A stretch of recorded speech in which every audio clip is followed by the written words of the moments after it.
Bueno, entonces, eh, sigamos pues con nuestra historia con la Constitución de 1886, obra de Miguel Antonio Caro, más que de Rafael Núñez, aunque Núñez sentó las bases. Sobre la religión católica, muy importante porque durante toda esta época del radicalismo liberal, la religión católica fue maltratada, sin duda alguna, porque el liberalismo estaba inspirado en la masonería. Eso hay que decirlo. Y la masonería no es católica. La masonería, dicen que el primer enemigo de la masonería es el Papa. La masonería es anticlerical. Y Núñez, que es un político que había sido mantenido por el Partido Conservador y mantenido por un sector del liberalismo, pues tenía que pagarle a la religión católica y a los conservadores cercanos a la religión católica su lealtad. Entonces viene un artículo 38. La religión católica, apostólica y romana es la de la nación. Los poderes públicos la protegerán y harán que sea respetada como esencial elemento del orden social. Miren qué fuerte, qué retribución tan brava a la religión católica. Pero recuerden que el Consejo de Municipalidades no había dicho eso. Lo aprobado por el Consejo de Municipalidades era que nadie será molestado por sus creencias religiosas. Y la Constitución se fue más fuerte. Artículo 38. La religión católica, apostólica y romana es la de la nación. Los poderes públicos la protegerán. La habían atacado durante 20 años. Y harán que sea respetada como esencial elemento del orden social. Recordemos la cantidad de obispos que fueron desterrados por estos 20 años de gobiernos liberales, entre ellos el de Medellín, el de Santa Fe de Antioquia. Y entonces Caro se expresa ante la discusión. Sí se puede colocar ese artículo tan, digamos que, tan arrodillado a la religión católica. Y él dijo, y tiene este consejo derecho a interpretar las bases que se sometieron a consideración de las municipalidades. Y él dijo, sí. ¿Por qué? Porque él las expidió, el Consejo de Municipalidades, el que organizó esta cosa. Y luego dice, y solo el que hace la ley puede por vía de autoridad interpretarla, según el principio de todos conocido. Ellos es interpretar leyes cuyos condene. Y dijo esto, uno no puede irse a la letra, dice, por ajustarse demasiado a la letra que mata, mientras yo indago el espíritu que es vida. Oigan pues, ¿cómo se debe interpretar una norma? Y sigue diciendo Miguel Antonio Caro, como se ha dicho de la interpretación literaria, una extrema fidelidad es una infidelidad extrema. Oigan, Caro, las bases, dijo él, son considerandos, comillas, considerando que casi todos los colombianos profesan la religión católica, decreta, reconócese la expresada religión católica como religión de la República.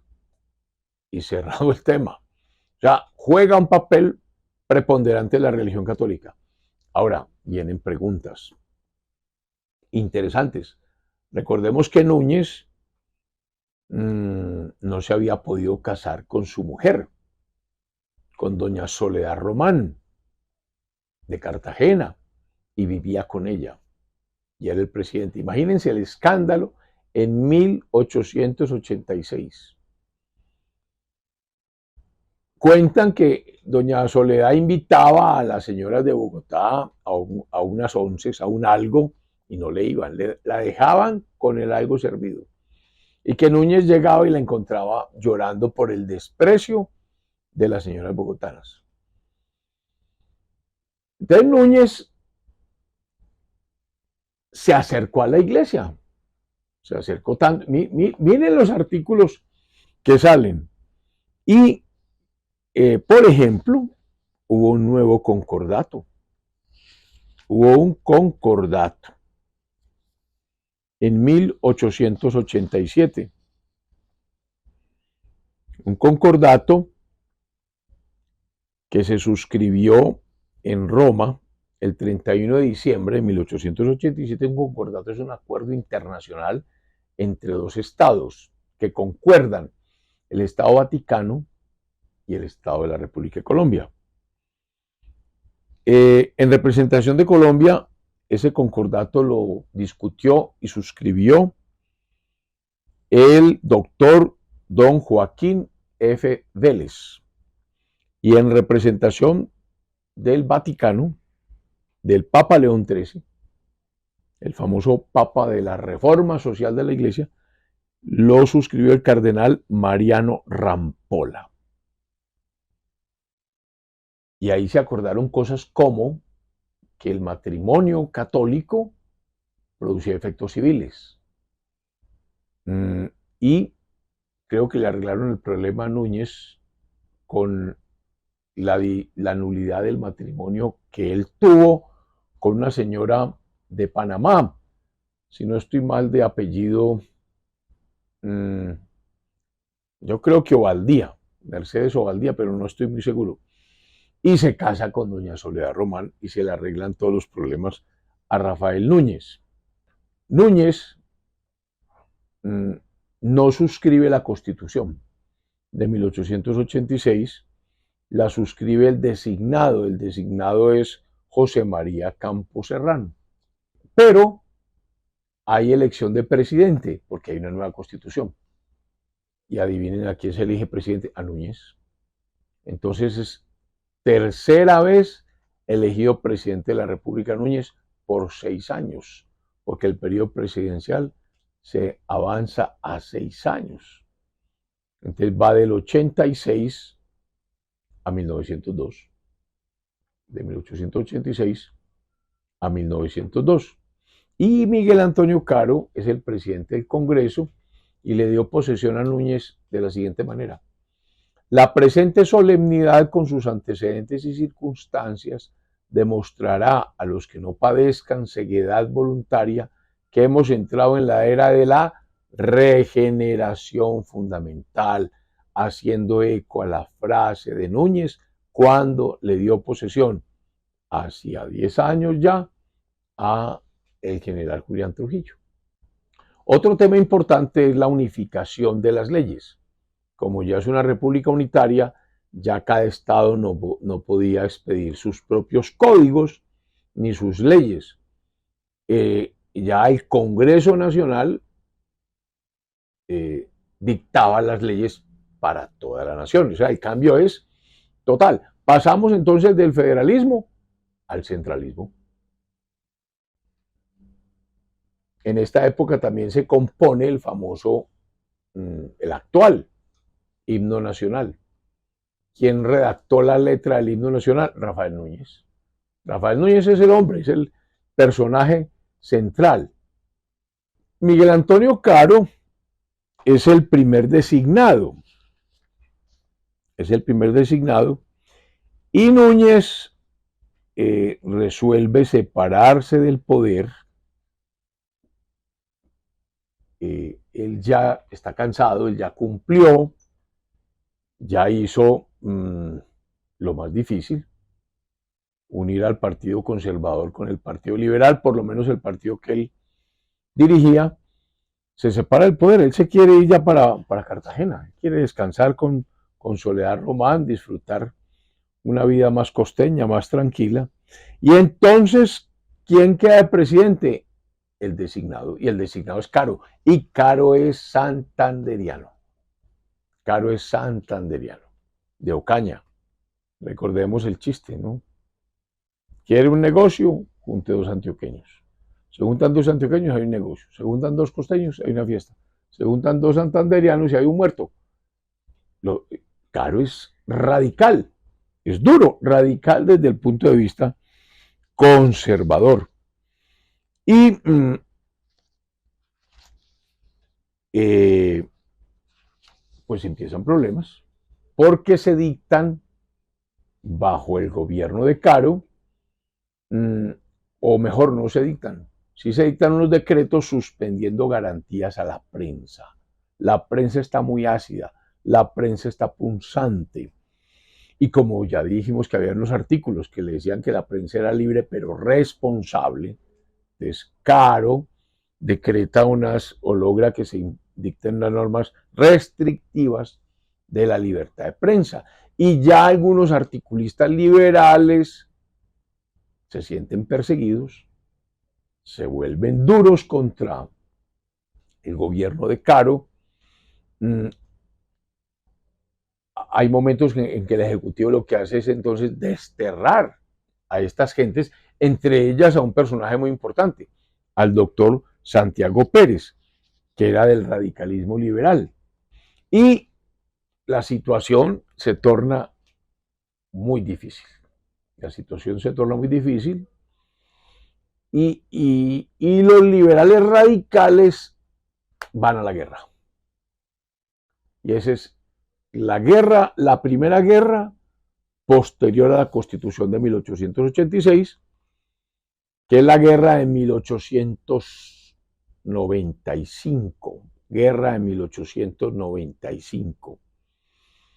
En esa guerra de 1895, el héroe del gobierno es Rafael Reyes. Ese es el héroe del gobierno. Quien triunfa en dos batallas muy famosas, la batalla de la Tribuna y la batalla de Enciso. Entonces el régimen conservador, cercano al liberalismo no radical, triunfa, se consolida, vienen elecciones a la presidencia, sale Caro y es elegido Manuel Antonio San Clemente, presidente, y José Manuel Marroquín, vicepresidente, en 1898. Y aquí viene un tema bien complicado porque San Clemente era un hombre de mucha edad, no estaba en condiciones de dirigir al país desde Bogotá. Los médicos le dicen que tiene que irse a un clima más caliente, más benévolo. Él se baja al Tolima y entonces hay enfrentamientos con el Congreso y quien termina gobernando es el vicepresidente Marroquín. Y ustedes saben que Marroquín, más que presidente, era un poeta, era un buen escritor y se dicen que se mantenía haciendo versos, los versos de Marroquín, y eso generó el segundo gran levantamiento, que ya no fue un levantamiento, que fue una guerra terrible, porque duró 3 años. Nunca una guerra civil había durado tanto. Las guerras civiles duraban 1 año, si acaso 2 años, pero esta duró 3 años. Y es la famosa guerra de los 1000 días, con la cual estamos despidiendo el siglo XIX y entramos al siglo XX. Y ya en esa guerra están maduros, serios, son los jefes del Partido Liberal, Rafael Uribe Uribe y Benjamín Herrera. Esos son los fuertes del Partido Liberal.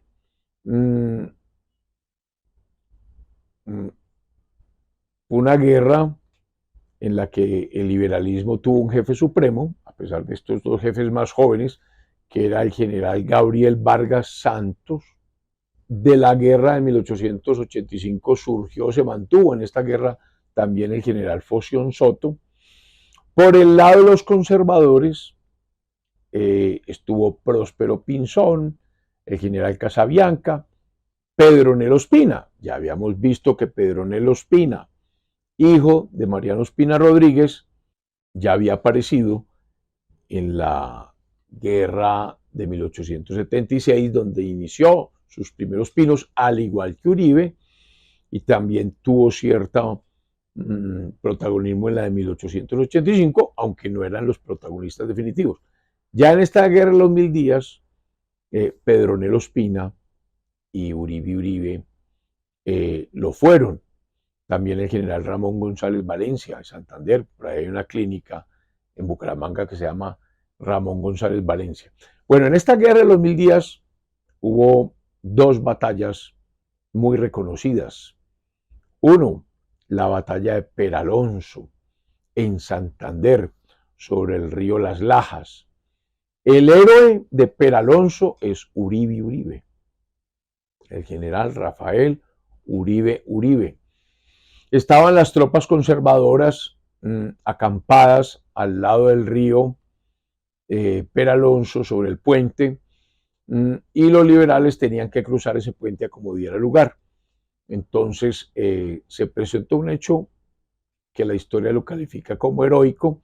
Había que cruzar ese puente, pero el puente no permitía, sino atrás estaban los conservadores parapetados, muy bien parapetados en unas tapias que habían.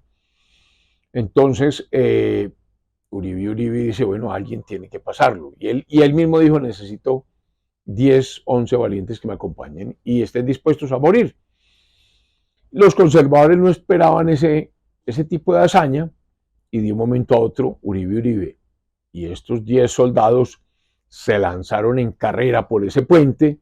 Obviamente les dispararon, los hirieron, pero lograron llegar al otro lado del puente. Cogieron por sorpresa al ejército conservador. Al pasar Uribe y pasar sus soldados, pues ya el ejército liberal pasó, y fue una tremenda derrota para el ejército conservador, es decir, para el gobierno. Y entonces se convierte Rafael Uribe en el héroe de Peralonso. Por ahí hay una anécdota simpática después de esta batalla. Dicen que él bajaba con sus tropas a algún pueblo, y entonces una mujer encantada pues con la victoria liberal le ofreció su amor, y él le dijo que él le agradecía mucho, pero que él era como los fósforos de palo, que solo rastrillaban en su propia caja. Son anécdotas simpáticas que hay de Uribe. Bueno, frente a esta batalla de Peralonso, el gobierno se organiza, se reorganiza. El gobierno tiene mucha fuerza siempre y cuando le den tiempo de reunir el parque, la intendencia, los materiales. Todas estas, digamos que esta guerra se da sobre todo en los Santanderes. Curiosamente, la casi totalidad de las guerras civiles se dan en Santander y Boyacá. Ese es como el centro de estas guerras civiles, tal vez porque tienen lindes con Venezuela, y de pronto es parte de la estrategia pasar a Venezuela para protegerse, y tener el Océano Atlántico también para moverse con cierta facilidad. Lo mismo que tener el río Magdalena como vía de comunicación. Entonces, es un punto neurálgico para las guerras civiles. ¿Cómo responde el gobierno conservador? Con otra batalla, Palo Negro. ¿Dónde queda Palo Negro? En Santander, en Bucaramanga, donde hoy está el aeropuerto de Palo Negro. Ahí fue la batalla. Inclusive cuando uno va al aeropuerto, hay un museo y hay fotografías de lo que ocurrió en Palo Negro. Esa guerra, esa batalla de Palo Negro duró 11 días. Imagínense ustedes, no fueron horas ni un día, 11 días. Entonces fue una guerra de muchas trincheras, de muchas avanzadas de un lado, retrocesos del otro lado. Los liberales se dieron cuenta que allí no iban a vencer, que mientras más tiempo durase la batalla, pues más difícil iba a ser ganarla. Entonces, para sobrevivir y para mantenerse, resuelven retirarse en orden. Entonces, aunque fue una batalla, una retirada en orden, la ganaron los conservadores. Entonces, si Peralonso la ganaron los liberales, Palo Negro la ganaron los conservadores. Peralonso fue en diciembre de 1899, Palo Negro fue en mayo de 1900. En ese momento fue cuando marroquín, el vicepresidente, le dio el golpe de Estado a San Clemente. Le dijo, usted está muy enfermo, usted está muy ocupado por allá. Y da golpe de Estado. Por eso son tan peligrosos, la historia no ha meditado esto, por eso son tan peligrosos los vicepresidentes, porque no tienen nada que hacer, sino esperar que se muera el presidente. Y esa fue la razón por la cual ha desaparecido en la historia constitucional tantas veces el cargo de vicepresidente, y más bien se ha preferido lo de primer designado, segundo designado, tercer designado. Hoy andamos con el mismo problema, porque volvimos a los vicepresidentes sin analizar las circunstancias que rodean la exclusión de la vicepresidencia. ¿Cómo termina la guerra de los 1000 días? Duró 3 años, mucho. El fin de la guerra fueron con 2 tratados o 3 tratados que se suscribieron. Uno en una finca que se llamaba Neerlandia, sobre la costa atlántica, que suscribió el general Uribe Uribe. Otra en Panamá, sobre un buque americano, el Wisconsin, y otra en Chinacota, en Cundinamarca. Y hago una observación, ojo con el Wisconsin, porque los Estados Unidos ya tenían los ojos puestos en Panamá. En Panamá. Entonces, facilitaron un barco disque para que se firmara la paz, pero lo que ellos querían era garantizar que se construyera el canal de Panamá. Y estamos a poco tiempo de la ruptura de Panamá, es decir, de la traición de Panamá. Panamá, en la época de la colonia era una audiencia distinta a la de Santa Fe, de Bogotá, pero España la incorporó al virreinato de la Nueva Granada en 1739. Entonces uno puede decir que como hubo independencia de la Nueva Granada, también estaba incluida Panamá. De todas maneras, Panamá hizo una expresa adhesión voluntaria en 1821 cuando se integra la Gran Colombia a la Gran Colombia. A la Gran Colombia. Ahora, se había intentado ya construir el canal de Panamá, pero Colombia le entregó la construcción del canal a una compañía francesa. ¿Por qué a una compañía francesa? Porque los franceses, Fernando de Lesseps, habían construido el canal del Suez para unir el Golfo Pérsico, o mejor, el Mar Rojo con el Mediterráneo. Ahora, las condiciones eran muy diferentes porque ese canal siempre existió. Ese es un canal, ese canal del Suez, era un canal que ya habían construido los faraones. O sea, no era tan complicado. Pero de todas maneras los franceses se hicieron famosos por la construcción de Suez. Y por ese prestigio fue que resolvieron entregarle el contrato a ellos y no a los americanos. Error de cálculo. Error de cálculo.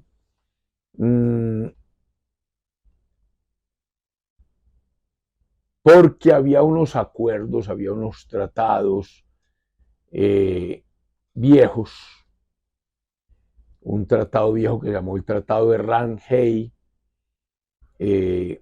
para que los americanos construyeran ese canal. Lo cierto del caso es que Lesseps, los franceses, no fueron capaces de construir el canal de Panamá. Y al no ser capaces, porque una cosa es esas arenas de allá sobre un canal que ya se había construido, otra cosa es romper tierra firme, que es Panamá, unir 2 océanos como el Pacífico y el Atlántico, no el mar Mediterráneo con el Mar Rojo, sino 2 océanos, no era lo mismo. Entonces los franceses fracasaron en Panamá. Pero hablaremos en la próxima semana de esto que es tan importante porque da lugar a la pérdida de Panamá y la separación de Panamá tan dolorosa para la República de Colombia. Feliz semana.